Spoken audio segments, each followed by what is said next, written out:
So welcome to another video and podcast in our series of Jim's Advice with really successful entrepreneurs and business owners within the Jim's family and network.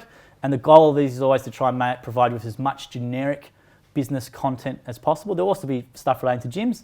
However, general business advice for any business owner or entrepreneur wanting to start taking the step in business or try and improve their business. So with me today is Brett Blair. He's done the 4 a.m. flight. He's down, so we've given a few coffees and hopefully he's woken up a bit. Got the coffee, Joel. Got the coffee, there we go.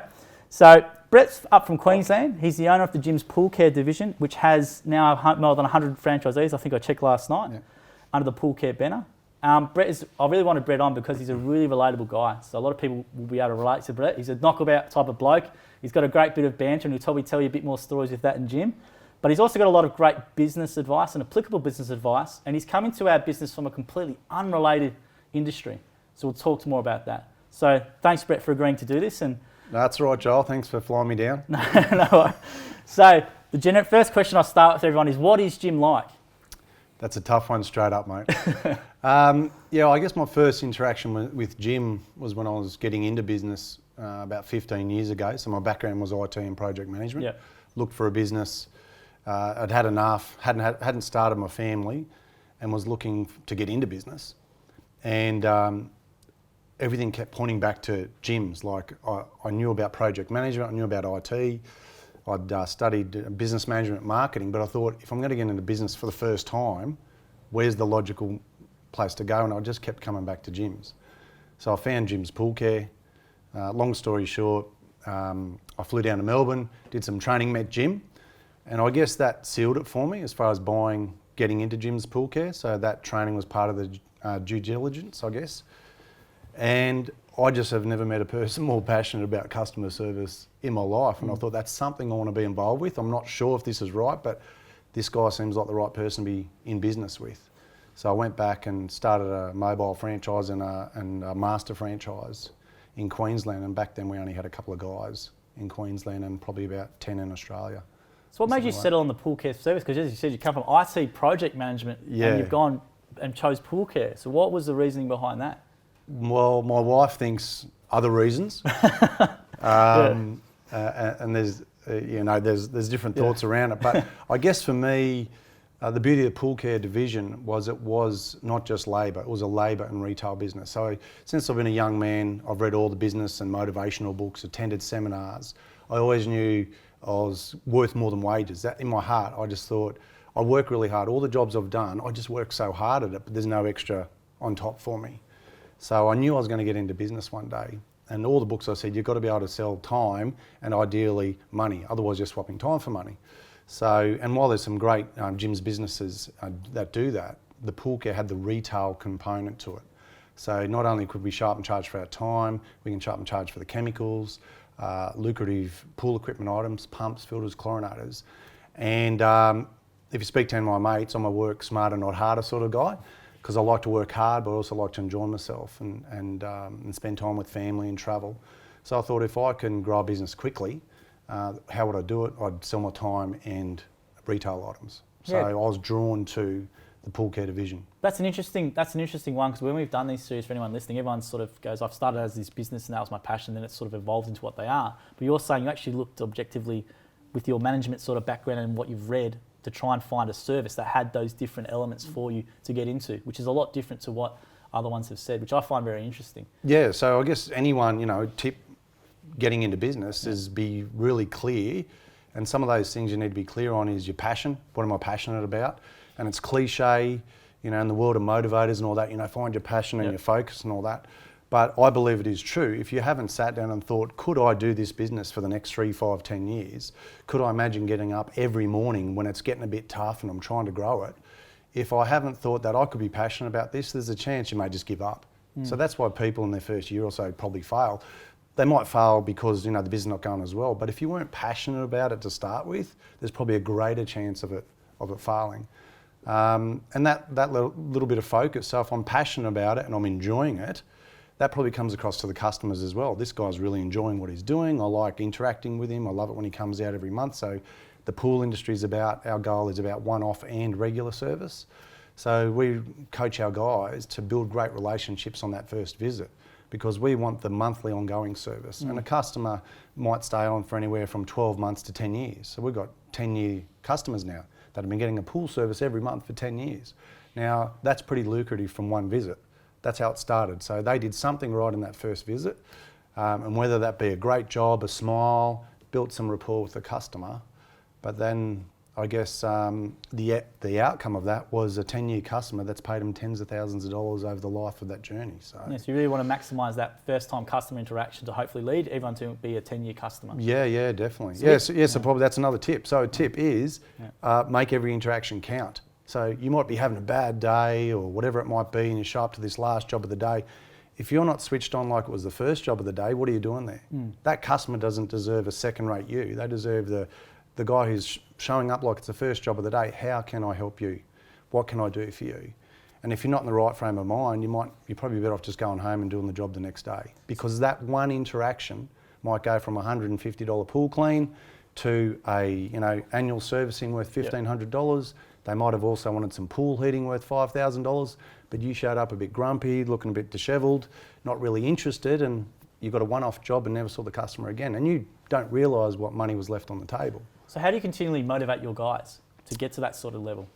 I guess in Pool Care, we're pretty passionate about the ongoing team meetings and professional development. So we engage heavily with the franchisor team around Australia to have regular team meetings. We've got a preferred list of 6 suppliers in the Jim's Pool Care group who provide ongoing professional development and training and equipment. So, the pool equipment manufacturers, etc. We have an annual conference every year. So we fly everyone in and we try and make it really interesting and engaging for a couple of days. 2 things come out of that. One is they get to learn best practice and what's going on in the industry from our suppliers. We normally have a motivational speaker, etc. But the second and more important thing is they catch up with their peers and they get to hear things about what's going on. What's that guy doing so well? How could I imitate what he's doing back in my part of Australia? Would that work in my area?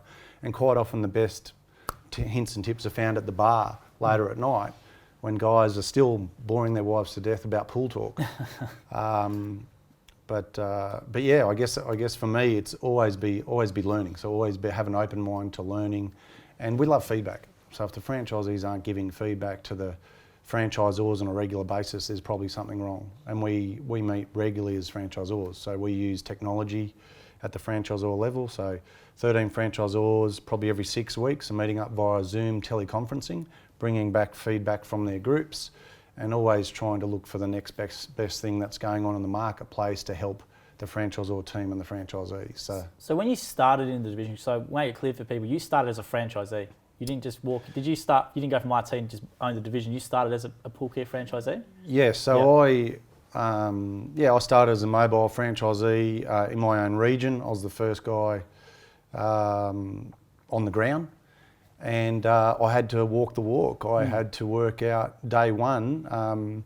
It was a bit scary. I woke up that morning. I remember putting my brand new Jim's Pool Care uniform on, went downstairs early, made breakfast, and then I realised I was now in business. So I was sitting on the couch watching the Today Show, and my wife said, "Don't you have any work on today?"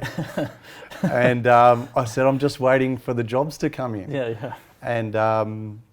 And I realised then that, oh my God, I'm in business. I've got to get off this couch and get out there and do something. So I spoke to the national or the division owners back then, and I remember calling them on the first day saying, "Hey, I've been sitting here for 2 or 3 hours and there's no jobs yet." And they said, "What marketing have you done?" And I said, "I haven't done any." And they said, "Well, go back and follow your plan. What is it you said you were going to do in the first week? What were you going to do in the first month?" And I went back and went, "Well, that's right. I was going to go drop some flyers. I was going to go visit some people in my street with pools. I was supposed to call my family and friends. Who else do I know with a pool?" So I just started doing all those 1%ers, and that grew my business. So I grew a business fairly quickly in the first 12 months. The first 12, 18 months, 2 years in any business, if you're starting from scratch, is a challenge. But my goal with all franchisees is how quickly can I get you to your goal? Everyone's goals are different. We ask what your goal is when you come in. But if I can get you on that trajectory a lot quicker, so if I do nothing and just rely on the Jim's lead system, it might take 18 months or a couple of years. But if you're telling me you're motivated, here's a list of things you could do, and they all get the same list. But if you follow that, this is the recipe to grow it a lot quicker. Because, you know, we've done it 100 times now. We've got 100 franchisees. We know what works. We're always trying to improve, but we know what works. And what you said is really great and relatable. So we've done this a couple of times, and it's a very similar thing, what you said about making that shift from an employee to now a business owner and going, oh no, I've actually got to go do stuff now. Yes. Do you think more people fail, the ones who can't make that shift, who go from the employee to the business mindset, and then all of a sudden they want everything handed to them? Yep. Whereas you were lucky, you quickly realised with yourself and identified, what can I do? I've got to start getting out there and hustling. Yes. Whereas a lot of other people might just sit in their hands who are watching these general business owners and start blaming other things. Yeah. How did you make that shift so quickly to take accountability for yourself? My wife got pregnant. Right. So, well, there's a couple of things. Yeah. So, one, I was in business. You know, we had a mortgage. We were a young married couple. Yeah. We were planning on having kids. I knew, which is another reason why I jumped into business. I thought, if I don't make this shift now, because I was on pretty good money in IT, but I wanted to get into business for myself. If I didn't make that shift when I was in a position to do it, I think the additional stress of having a family might have kept me in wages for the rest of my life. Right. And for me, that was the line in the sand. Just take a leap of faith now. Yep. And what's the worst case? I'll go back to an employer, which I know I didn't want to do in my heart. I guess I took that leap, and then I quickly realised it just doesn't happen on its own. A few leads started coming through, of course, from the gym system. But by going out and knocking on doors and meeting people and dropping flyers, some more leads come in. So I was thinking, I've just got to rinse and repeat this. And I guess down the track, so I become a franchisor and started, because, you know, I've always loved giving back and teaching other people what I know, because I was a manager in IT.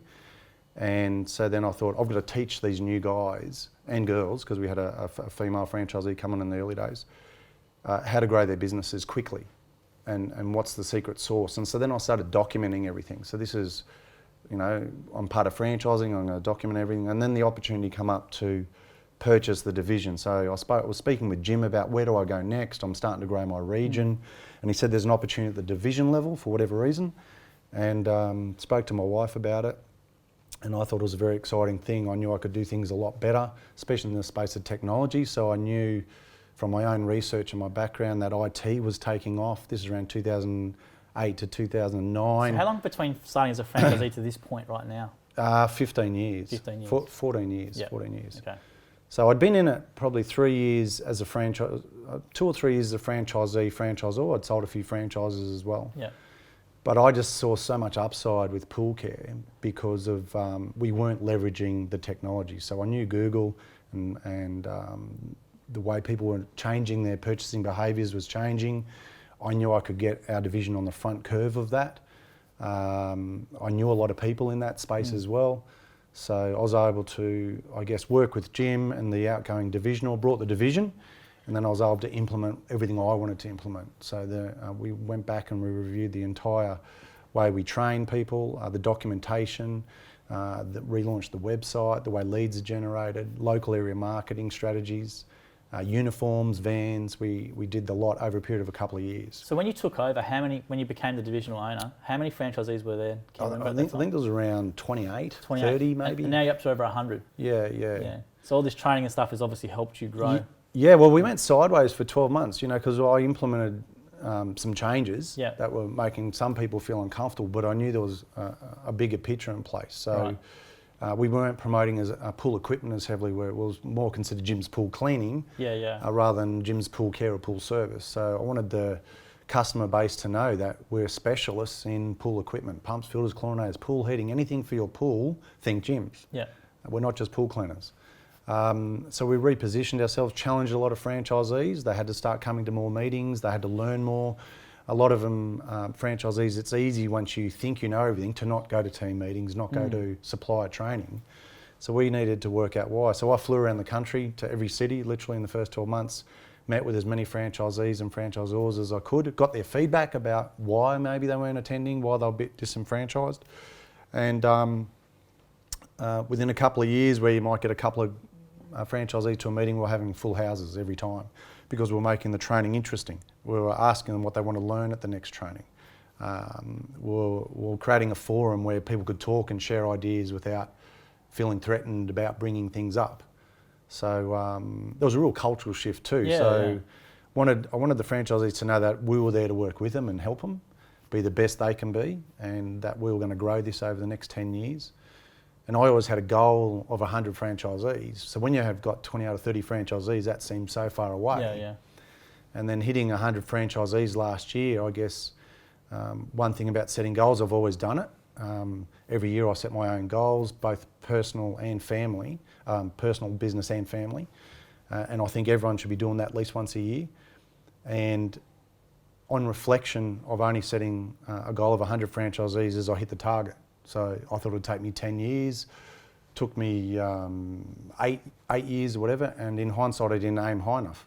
So now I'm here. So I've had a bit of a transition over the last 6 months or so, trying to work out my next steps, and I've been speaking to, I've got some mentors and business coaches I work with, and even Jim, I'm having a chat with him tomorrow, because I'm trying to get clear now for myself the next 5 to 10 years. What I want to do. And what you said a lot of great gold in there. The one I really want to pull on is culture. Culture in organisations, we hear how it's so important, culture, to get culture right.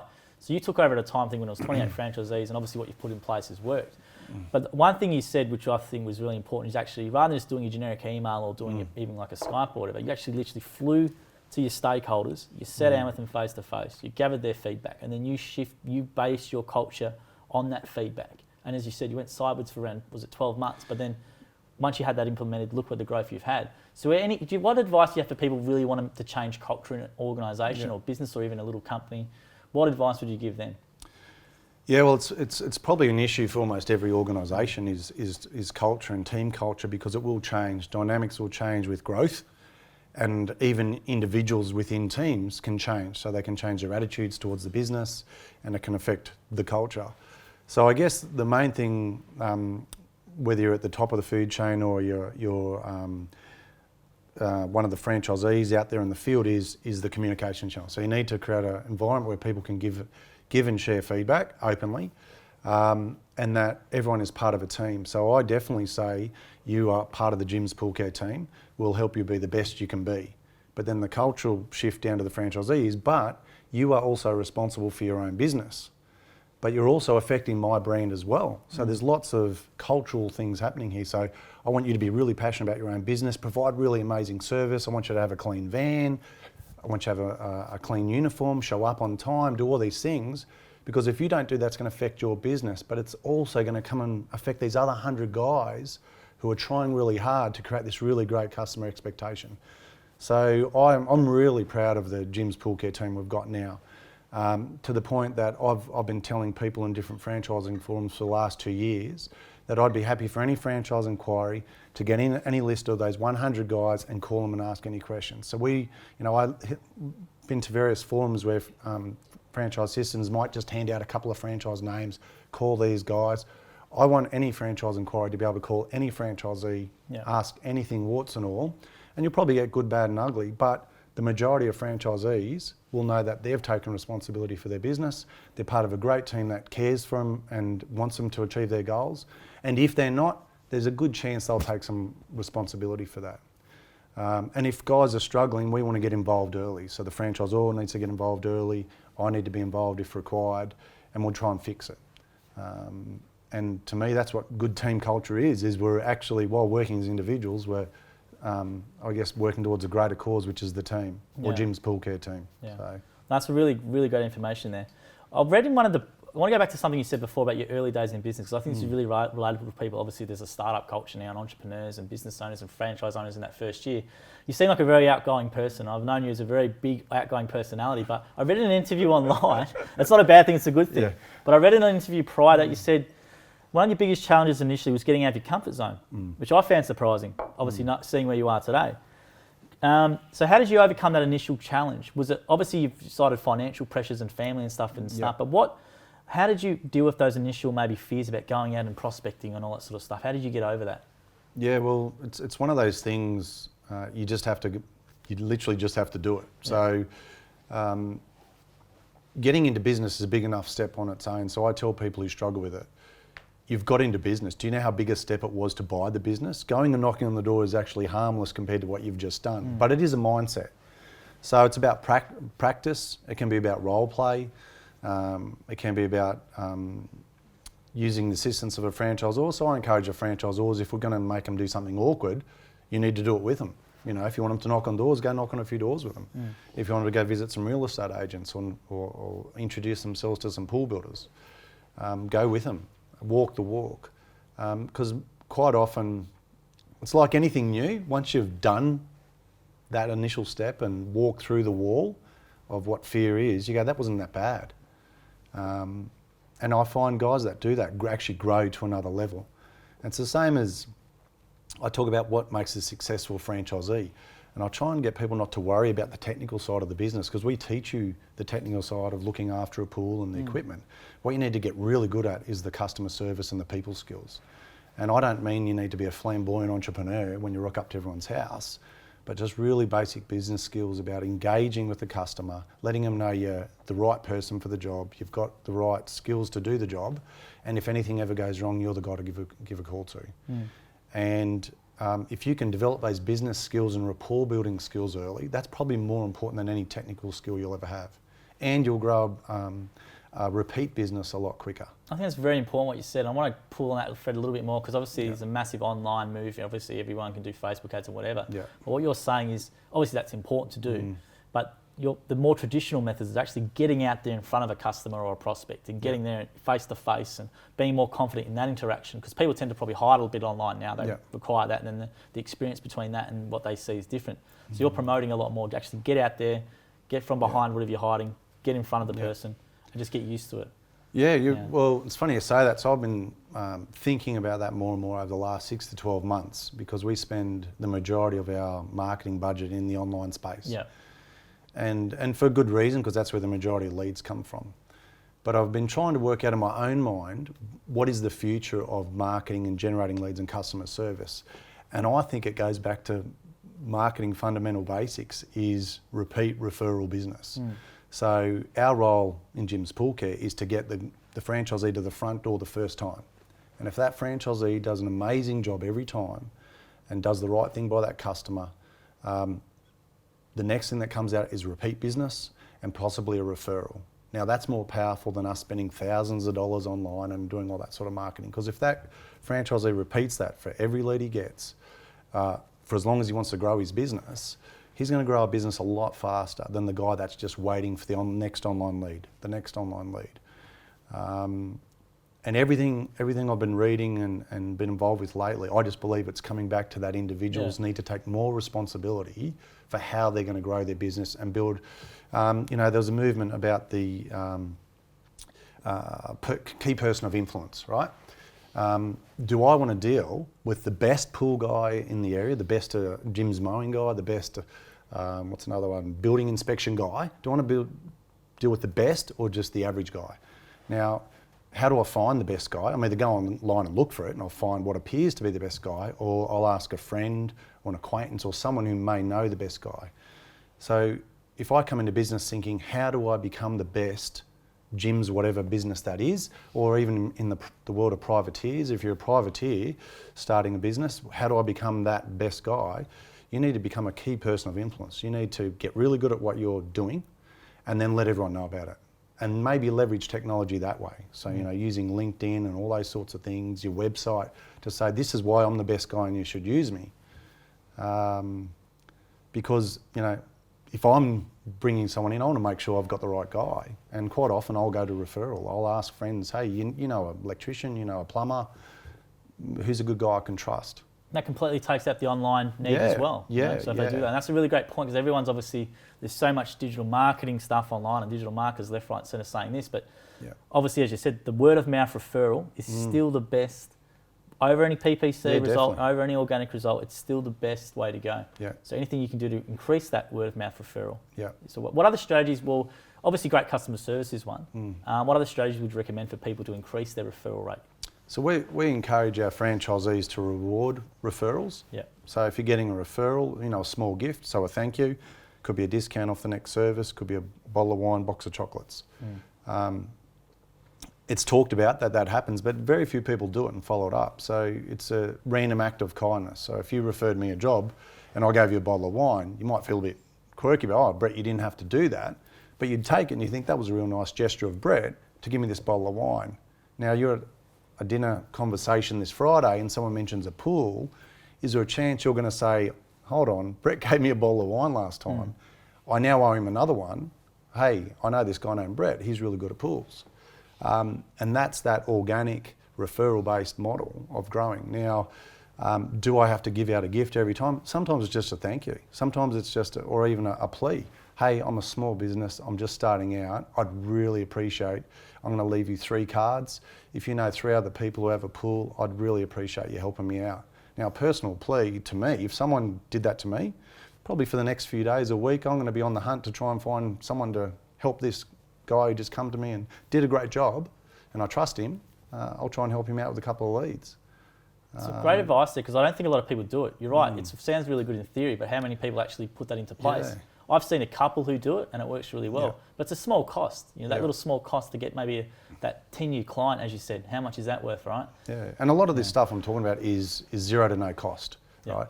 So everyone thinks it's the next $1,000 ad, the next $5,000 campaign. This is all zero to no cost. So great service, referrals, incentivising customers to give you work.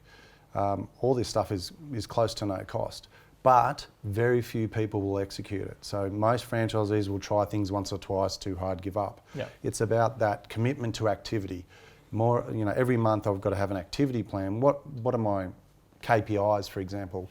This month I'm going to ask every single customer. I've got 50 customers, I've got 100 customers. I'm going to ask everyone for a referral. I'm going to leave 3 business cards. I doubt many guys would go through the whole month and execute it. But just sticking to that costs you nothing to hand out 3 business cards. But what would be the outcome if I tried it for a month? 100 customers, asking them if they knew someone and giving them 3 business cards. And then you repeat it. So find things that work. And once it starts working, you've almost cracked a bit of code and you just start repeating things. Especially in that no or to low cost space, I can repeat it forever. And in the big world of spending money, test and measure is important, but the struggling part for most businesses is the measuring. So we know we spent $2,000 on Facebook, we think we got some conversions, what's that cost per lead? Whereas the face-to-face referral stuff, it's genuine. I know if I do 10 of these or 20 of these or 50 of these, I get 1 job. And it costs me nothing. So, but again, that's coming back to the individual franchisee. So again, when they come into the system with Jim's Pool Care, we give them a local area marketing guide. Marketing and is a big part of our training and them taking responsibility. And then it's up to them to execute. So we've got the checklist of everything they need to do, and then we rely on the franchisee to execute. So I want to talk a bit more about the training and all that sort of stuff, because obviously online, you'd see a lot of online comments with gyms, because the brand is stretched now. We're into different areas, obviously originated from mowing, but now it's obviously into pool care and that. But maybe just want to address that all the franchisees are actually local. They're actually business owners, even though they're on a franchise banner. And the training you provide for your guys, maybe do you want to outline the online course and stuff like that you've put in place, which people might not know about? Yeah. So as part of that business review many years ago, we realised that people learn by, especially guys, we learn by doing. We like hands-on. So it used to be very intensive classroom training, minimal on the road. Right. So we flipped that around. We extended the on the road, and we extended the overall training, but it became more practical. So it's a combination of workbook and on the road training, a logbook, signing off at the end of it, so that we know when we put their start date on the system that they're ready to take leads and they're competent. To complement that, we've been developing for the last 6 months an online learning platform that'll have the majority of our key content on there that every new franchisee and our existing franchisees will get access to, where they'll work through each module, sign off that they've completed it, and then the franchisee will know where they're at as far as their learning progress goes, but also myself at the divisional level.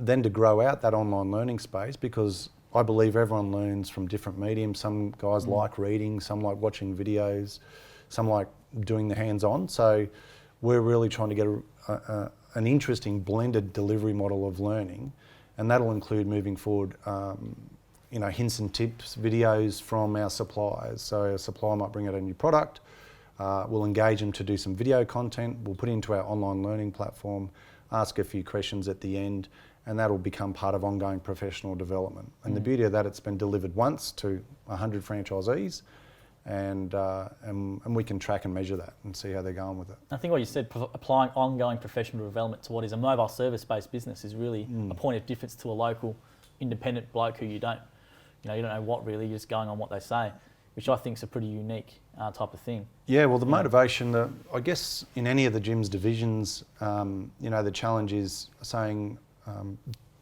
could I go and do this myself, or do I attach myself to a large brand like Gyms? Yeah. So what we need to do as Gyms, a Gyms group across all divisions is provide value. How do we do that? We provide great training, support, marketing, but in speaking to a lot of division heads, the ongoing professional development has come up over the last few years as a big thing they're focusing on. So I think we're going to get better at that, constantly delivering ongoing professional development via online learning and face-to-face training. That's a really good point. And I just want to reiterate that even though they are under the banner, they are local and actually to people's areas and actually independent. Even though they're a franchise, they're actually really, they are an independent business. They've got a family and all that sort of stuff, and they're responsible for themselves. Yes. Obviously, you're there to guide them, yes. but at the end of the day, the franchisee is a local independent business owner. Yeah, that's right. Yeah. Yeah. So that's a really great bit of information there. It's really unique to your industry. I don't think many people would say professional development in association with a mobile service business, which is great that you're doing that. So basically, I want to touch back to, obviously, you've been around for a while. Does a particular franchise success story or franchisor success story really stick out to you in your mind? Maybe tell us a bit about it. There's probably a couple. Let me think. So something in the last 12 months. So there's a new guy a new franchisor in Sydney. He was a school teacher, private school teacher, really looking for a change. And he come on board. He initially inquired about a franchise, but once I had a chat with him in an interview, realised that he was of a slightly higher calibre who could probably take on a regional level. Quite often we'll get franchisees that eventually step up to buy a region, or they'll come straight from outside. So if they're coming from outside, they've got to probably bring a little bit more of a skill set to be able to be a regional franchisor. Brad, with his teaching background, it's worked out to be perfect. So one thing about Brad, so this is Brad in Sydney Eastern Suburbs. So part of the process of coming on as a franchisor is you grant yourself a franchise and you walk the walk. So it's exactly what I did many years ago. I want every franchisor to do it. They don't have to build a massive business, but I want them to go through it so that they understand what it's like to grow a business. So he's grown a massive business within 12 months. And when I spoke to him a few months ago, I was talking to him about approaching end of financial year this year, because that'll be his 12 months, because he started around June, July last year. And I was curious about what his gross turnover was. So, a goal in your first year is probably around $150,000 would be a nice goal to work towards gross turnover in your first year. For some guys it might be less, others might be a bit more. So he's told me that he's turned over in excess of $200,000 in his first year. His first year business. First year. As well as being a franchisor and supporting a few franchisees, he's been going out there and building this business. And I asked him what would be the one takeaway you would say is help you do this. He said, I just followed the system. And I said, really? I said, I love it when people say that. Yeah. He said, no, it's just really simple. He said, I'm a school teacher. You gave me the books, you gave me the things, and I just followed the system, and it's worked. Yeah. And I said, Brad, if only I could bottle or capture you saying that. So maybe Brad will be sitting here one day, because it'd be good to ask him, what his journey was about. But for me, it was only a short conversation, but that made me feel really good that Brad come on board, followed the system, and the outcome was a successful business in 12 months.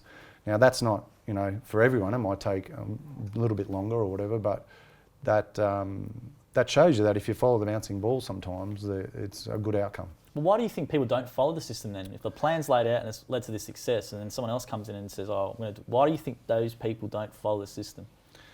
I think it happens a lot, to be honest, Joel. Probably feedback or my perception of why is it feels a bit hard, or many people feel they know better. I guess that we try and shortcut things in life, and I guess growing a business is another thing we try and shortcut. So if it's getting out and knocking on doors or whatever it might be, that feels a little bit harder than sort of maybe putting an ad in the paper, or paying someone to do something.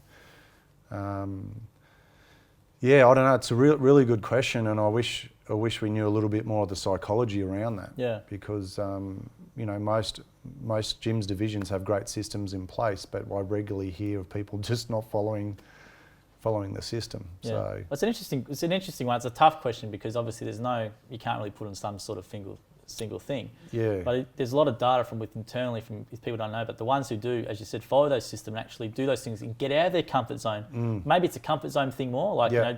going to, as you said, putting an ad in the local paper or doing PPC or Facebook ads or whatever is a lot easier than actually getting in front of business owners. yes, So maybe that comfort zone sort of thing. But it's just an interesting one because, as you said, here you go, you've got this great example of Brad who's followed everything and done the system, and then there's the example to follow, and that people will come in and not take any advice or think they can do it better. But you've been doing it for that many times, and this has worked for someone. So it's a really hard thing to try and I think workshop. business is so many 1%ers, Right. and a lot of individuals when they start up in business will start to pull those 1%ers out. So the harder ones will start to disappear. So now, instead of doing a whole heap of 1%ers and growing my business, they're now step back and they're looking for the Hail Mary. What is this one thing that's going to grow my business? Yeah. And I try and explain to new franchisees, I can be honest with you and say there's no one thing that's going to give you amazing business. Lots of different things regularly over time will grow a great business. And the one key factor in all that is you providing great service, showing up on time, on uniform, making the customer happy, build rapport, be the key person of influence, and keep doing all those 1%ers in the marketing space. Your franchisor will be doing all the high level, local digital marketing, and then myself at the national level will be doing the website stuff. And all those 1%ers equal a great business over time. I think that's really, really awesome advice because that's something, a common thread I've heard from previous people. They say exactly a very similar thread. It's the 1%, little decisions consistently as well, and that discipline leads to that greater success. Whereas you're right, people do step back and go, right, I've got this great idea, I'm just going to do this, and that's it, and sit in my hands. Yeah. But as you said, then it's obviously looking at yourself introspectively and saying, what can I do as a business owner to push this forward, not blaming people, and those little consistent 1% value-based decisions. Yeah, and I think the danger is time. Right. So one thing you don't have a lot of when you're first starting is time. So people think they've got lots of time. I've got lots of time, I'll grow it next week. But what runs out when you're running out of time? Money. You run out of money. So once you start running out of money, your behaviour changes drastically. So you'll either step up, so to speak, and start doing everything you were supposed to do because it's a survival mechanism, or you'll shut down and want to get out and if it's too hard and whatever. So I say if you're getting into business for the first time, do everything you can, follow that roadmap to the T in those first few months. Really get out of your comfort zone, push yourself, challenge yourself, because then you can reflect after 2 or 3 months and go, wow, I tried everything and it worked really well, or I tried everything and these things worked, but at least I had a go. Versus in a couple of months' time, you reflect and you look back and go, I didn't really do everything and I'm not sure if that would have worked. There's that doubt, self-doubt, but it is a challenge, Joel, and I think every franchisee will go through it at some point in the first 3, 6 or 12 months. There will be some self-doubt, but I'd just encourage them to go back to the system or go back to their franchisor and say, this is where I'm at, or this is how I'm feeling. The franchisor's role is to then sit down with them, meet with them and put them back on track, and also challenge them. So our franchisor relationship, and same as my divisional relationship to the franchisors, is we are nobody's bosses in this system.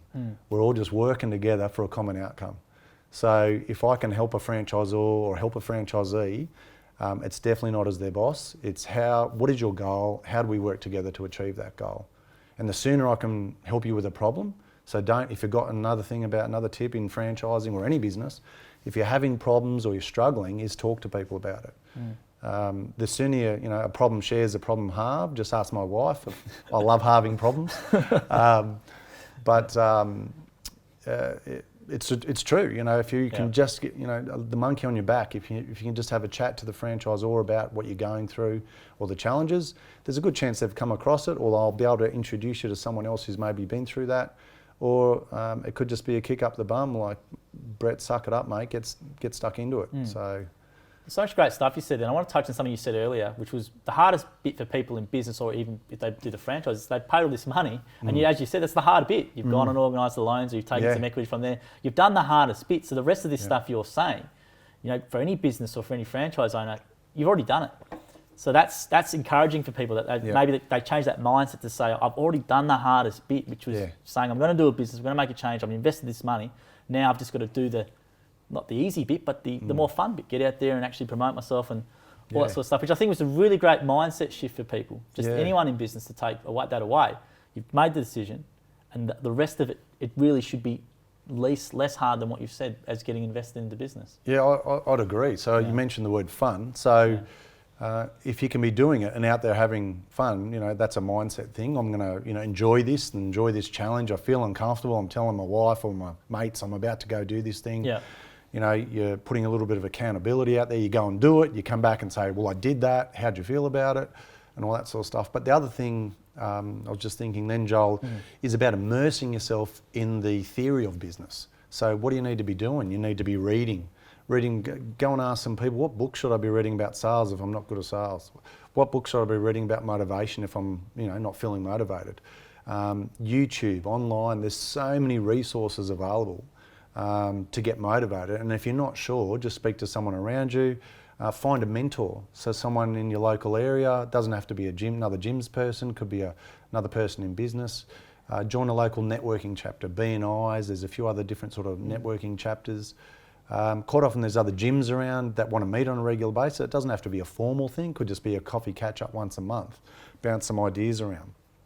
But immerse yourself in the theory of business, treat it as a bit of fun, and just want to be the best you can be. So that's, become that key person of influence in your area, in your business, learn the art of business inside out and get really good at it. Some really great bits of practical advice then. So that keep constantly learning mindset, and everyone who we've interviewed, and if everyone goes online, I'm sure there's YouTubers everywhere for entrepreneurs saying it's the same thing. What you're saying is that learning mindset. So currently where you are today, what are you looking at? What are you learning at the moment? What are you doing to maybe, let's say, where do you want to be in the next 5 years to try and take your business forward? Yeah, so I set a goal that I want to be at 150 franchisees in the next 5 years. Yep. I don't say that as a made-up number. I know that we've got capacity for that around the country. So, 13 franchisors. It's only a couple of franchises a year over the next few years, and we're at 150 franchisees. So that's my goal, and I want them to embrace that. So we're starting to talk about that now. The online learning space, I believe that we need to be leveraging technology to be able to make the franchisees better at what they do. Constantly reviewing marketing strategies, online digital space. So I immerse myself in those key players in that space and what they're up to. A lot of the key names out there, I won't go into them, but I try and follow thought leaders. I've used LinkedIn a bit to see what's going on. Amazing TEDx talks. There's so much information, so many thought leaders out there if you want to tap into it. And sometimes it's making time to do that. So you need to work out what part of the week is the best time for you to sit down for half hour and make that time for your own professional development. So I love that mindset because you obviously the word professional development, not a lot of people would probably associate with lawyers or whatever. You're associating it with even though it's it's pool care, which is you're associating that with that learning mindset and those same standards, which I think it's great. And that could mean a cleaner or mine should be applying the same theory to what you're saying, that PD development, that expertise, thought leaders in their field to really position themselves. And I think that's a really great point. It's not something that I see a lot online in relation to the service-based industries. It's more, But I think it's really great. It's an awesome point of difference you're mentioning right now. Yeah, well, it's about creating habits. So in any business, it wouldn't matter how small or how big your business is, you need good business habits and what's going to motivate you. And we all go through tough weeks.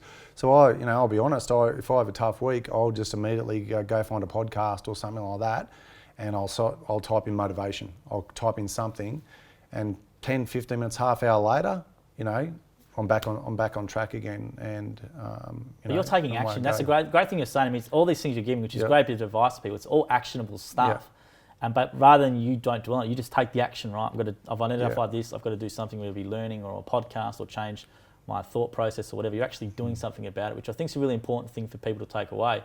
is they'll sit in it, not talk to anyone or not do anything, or they're going to shoulda, coulda next week. Exactly. But you've just gone bang, bang, bang, bang, bang. Yeah. And maybe back in your early days, because you had that pressure where you actually had to go and do Yeah. it, you've drilled that habit, and it's probably, you followed it through right through to now, which is really, really great. Yeah. Well, I did end up with 3 children, mate. So, I've had to take a lot of action since then, and they were 3 girls. Yeah. So I'm saving up for a lot of weddings. So, yeah, mate. That's a really great bit of content.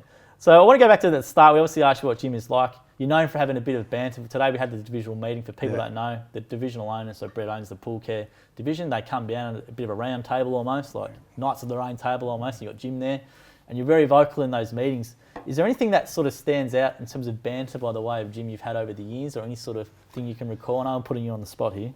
Yeah, so Jim, look, I've had many amazing conversations with Jim. I believe Jim enjoys being challenged. So one thing I like about him is his ability to make swift, fast decisions. And I think you look at all entrepreneurs, and that's probably a trait, is their ability to make very fast decisions based on the information given. But that can also be the downside of some entrepreneurs. So I think we've got a great team of divisional heads, and I like Jim to engage us a bit more and bounce ideas off us.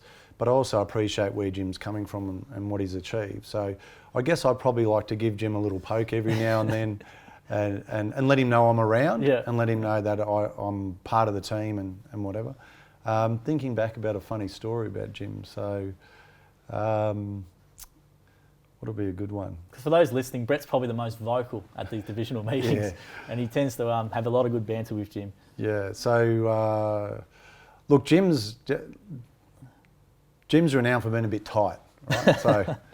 So I know from my pay packet he definitely is. Yeah, so he's very thrifty. So there's a lot of urban myth about Jim and the way he lives, but he literally lives next door, and he dresses in his Jim's uniform every day and just wanders across to work. He doesn't want for much as far as luxuries go in his life, which people can't believe, but he's like that. But it flows through to every part of his business life.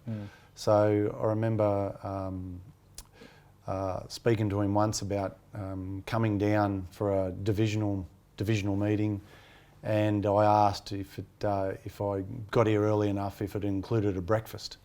And he said, I don't know, I think that normally costs about $12 or something. You'll have to speak to the kitchen about it. And I said, Jim, I've just spent $1,000 on airfares and hiring cars and driving all the way out here. And he said, I suppose if you just sneak in, you can have one there. It was just a buffet of bacon and eggs, but that's the sort of bloke he is. Not to say he's counting every penny, but he's very aware of the money coming in and out of his business. And he still hasn't shouted me at breakfast, by the way. Well, if you listen to this, Jim, but we did lobby him today to shout us a night's accommodation. So Jim's got for those that don't know, a pretty amazing conference centre here. I think it's about 100 rooms. Yes, it is around 100 rooms. 100 rooms. So everyone flies in from all around Australia for their from all different divisions to have their 3 days Jim's business training. And I just hit him up to shout me a one night's accommodation next time I come down, because otherwise I've got to get up at 4 in the morning from Brisbane to fly down here to jump in a car to be here by 10 o'clock. So he wants to bring the meetings forward to 9. So I've squeezed him to shout me a night's accommodation. I'll fly down the night before. You've done well. You've done well than most. Maybe he's loosening up a little bit. Are those meetings recorded? Maybe not. Because I need that on the minutes. We need it on the minutes. I'm going to need that on the minutes. minutes. It might be, I think Jim takes the minutes though now. Yeah. Oh, that's great. So maybe he might leave that out there, but we'll see. But it's on here, so we got it in this one to show. I'll nearly leave it there, but the last thing I was going to say to you, obviously you're in the pool care industry. You've probably heard every joke under the sun. Yeah. Is there one that you sort of comment you get all the time when you've been out back in the day, or is there any good zingers you can give for anyone listening or watching? So, the pool care industry cops a bit of flack about that. But just to let all those customers out there be reassured that the most I ever received when I was out there cleaning a pool was a cup of tea in a Leamington. and that was off a lady named Beryl. She was about 86.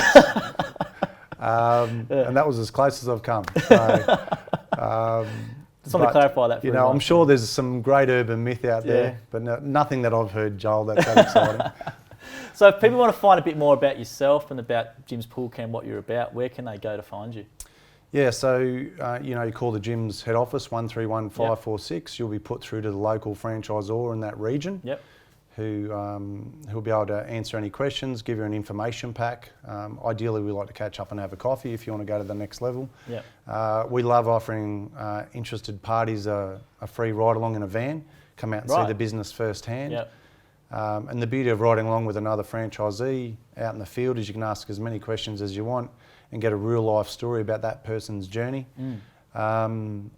People are also welcome to try and get in touch with me if they wanted to, again via the 131546. Yep. We've also got our website, jimspoolcare.com.au. There's an online inquiry form for franchisees and master franchisors there.